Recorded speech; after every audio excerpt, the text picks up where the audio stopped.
మీలో ఎంతమంది స్వర్ణగిరి టెంపుల్ చూసారో కామెంట్ చేయండి. మేమైతే ఇప్పుడు ఫస్ట్ టైం వెళ్తున్నాము.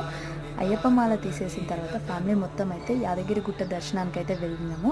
మధ్యలో లైటింగ్ చూసేసి కార్ అన్ఫార్చునేట్గా టర్న్ చేయాల్సి వచ్చింది. అక్కడికి వెళ్ళిన తర్వాత ఆ లైటింగ్ చూసి మొత్తం కూడా ఒక చిన్నపాటి స్వర్గంలాగా అనిపించింది. సేమ్ ఇదైతే యాదగిరి కట్టడాన్ని పోలి ఉంది. ఇక్కడైతే శ్రీ వెంకటేశ్వరుడు కొలువై ఉన్నారు.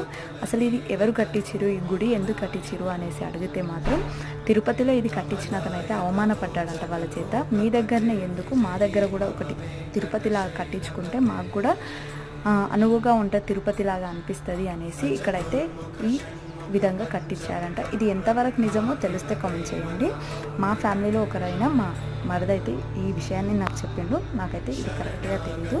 ఇంకా లోపలికి అయితే ఇక్కడ నుంచి వెళ్ళాలి, కానీ మేము కార్ పార్కింగ్ చేసి బ్యాక్ సైడ్ నుంచి వెళ్ళాము. ఇక్కడ దర్శనం చేసుకొని ఇది ఎంట్రన్స్, లోపలికి వెళ్ళాలి.